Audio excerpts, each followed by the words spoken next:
मेरा नाम अहमद रज़ा है और मैं कानून का तालिब इल्म हूँ। हमारे साथ सीनियर एडवोकेट चौधरी रहमान सईद साहब मौजूद हैं। इन्होंने पिछले हफ्ते हमसे वादा किया था, ये हमें डिटेल से बताएंगे। इन्होंने 302 की बेल कैसे ग्रांट कराई। जी सर। वो 302 की बेल हमने कैसे ग्रांट कराई, इस पे पेंडिंग थी हमारी कुछ डिस्कशन। आज हम कोशिश करेंगे कि उस डिस्कशन को कंप्लीट करें। अच्छा यार, वो एक एफआईआर लॉन्च होती है रावलपिंडी के एक लोकल पुलिस स्टेशन में, जिसमें नंबर ऑफ अक्यूज 3 होते हैं। थोड़ा सा बैकग्राउंड आपको बता दूं। एक पहले दिन से ही एब्सकॉन्डर हो जाता है, अश्तियारी, जिसको हम आम फैमिली जुबान में कहते हैं। एक जो होता है वन ऑफ द अक्यूज्ड, अदालत उसकी बेल लेती है, वो बेल लेने के बाद एब्सकॉन्डर हो जाता है, यानी कि अदालती मफरूर हो जाता है। और तीसरा हमारा क्लाइंट था, नंबर तीन अक्यूज थे इस केस में। जो तीसरा था उसका ट्रायल शुरू हो जाता है। जो बाकी दो की हद तक चालान जो है वो 512 के तहत डिस्पोज ऑफ हो जाता है। तो जब वो गिरफ्तार होंगे तो उसके बाद, वो जितने भी क्रिमिनल लिटिगेटर उनको पता है, जब गिरफ्तार होंगे तो उसके बाद उनका ट्रायल कंडक्ट होगा। तो जो हमारे जो वन ऑफ द अक्यूज, जो हमारा क्लाइंट जिसकी हम तक हमने बेल करवाई है, उसका ना टाइम पूरा हो चुका था। अब आप पूछेंगे टाइम कैसे पूरा हो गया। देखें, ऐसी बात नहीं है, कानून की किताबों में सब कुछ लिखा हुआ है। अगर 2 साल तक मर्डर ट्रायल में ट्रायल कंप्लीट ना हो तो समझे कि टाइम पूरा हो गया। आसान भाषा में टाइम पूरा हो गया, वैसे टेक्निकल लैंग्वेज में उसको बोलते हैं स्टिट्यूटरी पीरियड्स पे बेल ग्रांट हो गई। ये 497 सबसेक्शन 1 की थर्ड प्रोविजो के तहत ये लिखा गया है कि अगर मर्डर ट्रायल में 2 साल तक उसका ट्रायल कंप्लीट ना हो तो बेल उसका राइट होगा। और इसको डिस्क्रिप्शन पर भी जज साहब को नहीं छोड़ा गया, वो मैं आगे आता हूँ उस पर। हमने बेल लगा दी उसकी 300 अंडर सेक्शन 302, 324, 34 पीपीसी और 337 F2। ये एफआईआर थी, एफआईआर पे सेक्शन लगे हुए थे। आर्गूमेंट शुरू हो गए। हमने एक, आपको पता है कि हमारा जो बेल ड्राफ्ट करने का तरीका है ना, वो एक टिपिकल नहीं है। हम अपने जो हम बेल ड्राफ्ट करते हैं, हमारे वही आर्गूमेंट्स होते हैं। हम वो टिपिकल वो नहीं है जिस तरह वो होता है कि टाइप एक बेल पटिशन तैयार कर दी गई, उसके बाद वहाँ जाके मुअज़्ज़ज़ अदालत के सामने खड़े होके अपने जो हाफजा है उसके जोहर दिखाने शुरू कर दिए। इस तरह नहीं होता। देखिए, ये जो एडवोकेसी है ये आमद है, कभी होती है कभी नहीं होती। तो क्लाइंट का क्या फॉल्ट है इसमें, बेचारे का क्या कसूर है? उस दिन आप पे आमद नहीं होती। जो रिलीफ वो डिजर्व करता है, जो जिस तरह 302 लॉ ऑफ लैंड है, इसी तरह 497(1) सब सेक्शन 1 उसकी थर्ड प्रोविजो भी लॉ ऑफ लैंड है। अगर आप 302 किसी पे सेक्शन लगता है उसको गिरफ्तार करने के, वो आपको पता है कि कॉग्निजेबल ऑफेंस है, पुलिस उसको गिरफ्तार कर लेगी फौरन। तो क्यों गिरफ्तार करेगी? क्योंकि लॉ ऑफ लैंड है। अगर वो लॉ ऑफ लैंड है, मैं दोबारा रिपीट करता हूं, तो फिर 497(1) सब सेक्शन 1 उसकी थर्ड प्रोविजन भी लॉ ऑफ लैंड है। 2 साल तक अगर किसी का ट्रायल कंप्लीट नहीं होता तो बेल उसका मैटर ऑफ राइट है, डिस्क्रिप्शन पे नहीं छोड़ा गया। मैं थोड़ी देर पहले भी बता चुका हूँ, और इसके लिए मैं आपको साइटेशन भी एक दूंगा। वैसे तो काफ़ी सारी साइटेशन हैं इसमें, लेकिन ये जो साइटेशन है जिसमें justice honourable justice mister Aminuddin Khan साहब हैं और justice Athar Minallah his lordship, मेरे फेवरेट।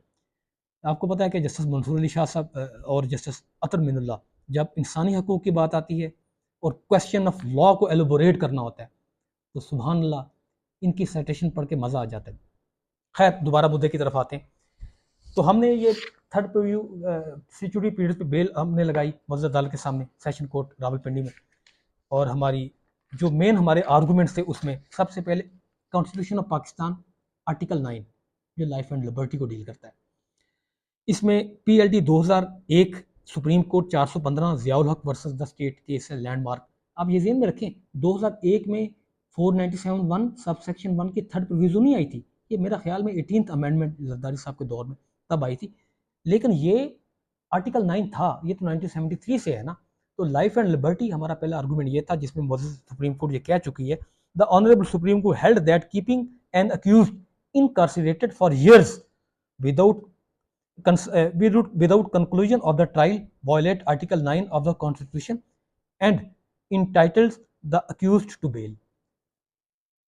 497(1) सबसेक्शन 1 की थर्ड प्रोविजो के अलावा आर्टिकल 9 भी किसी को भी ये राइट नहीं देता, स्टेट को राइट नहीं देता कि वो इनकारसरेशन, कैद में रखे एक लंबे अरसे तक बगैर ट्रायल कंक्लूड किए। हमारा पहला आर्गूमेंट ये था। उसके बाद आ जाते हैं हम 497 पे। उस पर 2022 SMER 1537 Azeem Khan versus the state, इसमें सुप्रीम कोर्ट ने ये थर्ड प्रोविजो पे बेल ग्रांट की हुई थी।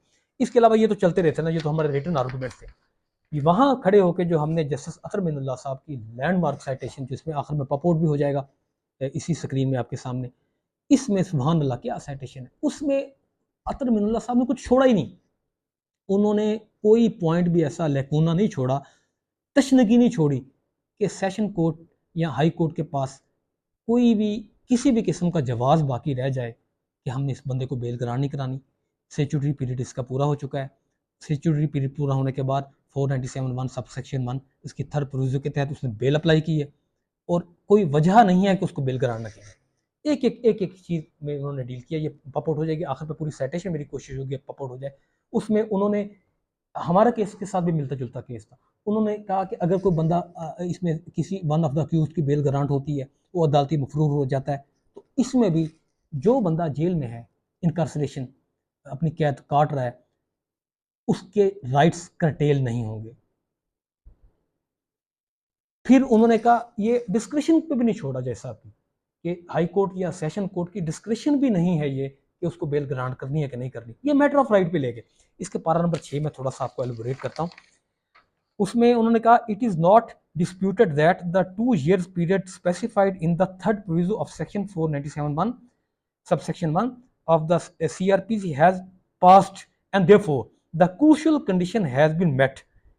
It is also not disputed that despite more than 2 years of the continuous incarceration of the petitioner, the trial has not concluded. The delay in conclusion of trial is not attributable to the petitioner nor his counsel. Rather, it has been on accused of the abscondence of the co-accused and their surrender or arrest in different times.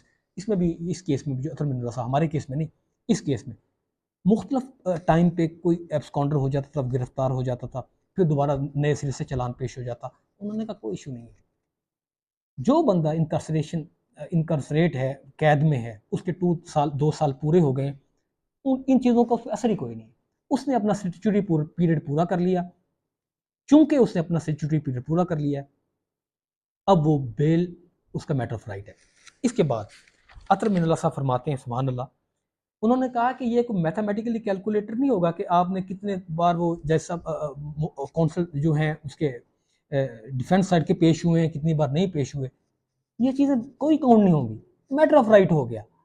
कुछ cases में पीछे इस तरह भी हुआ ना कि हमारे प्रोसिक्यूटर साहब, अभी आपको याद है कि वो एक केस है हमारा जो 302 का दूसरा चल रहा है, उसमें हमने बेल की, तो पूरा वो खाता खोल के बैठ गए थे प्रोसिक्यूटर साहब कि ये देखें जी, इन्होंने फलाने मौके पे कौंसल चेंज किया, इन्होंने इस डेट को कौंसल चेंज किया, इसकी वजह से डिले हुआ ट्रायल में।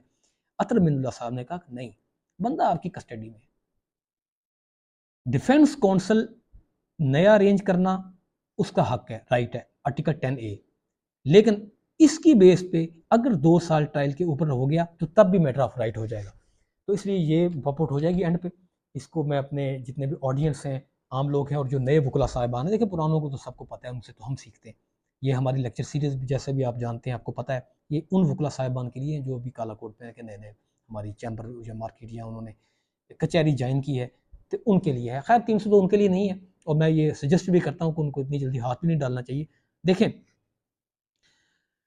खैर इसको किसी और लेक्चर के लिए बचा के रखते हैं, अभी मुद्दे पे वापस आते हैं, क्योंकि बात एक बार निकलती है तो कहीं से कहीं निकल जाती है। जस्टिस अतर मिनुल्लाह साहब ने कोई लकूना नहीं छोड़ा। ये फिर भी आखिर पपोर्ट भी हो जाएगी, लेकिन ये क्रिमिनल पटिशन नंबर 1233 ऑफ 2023 की है।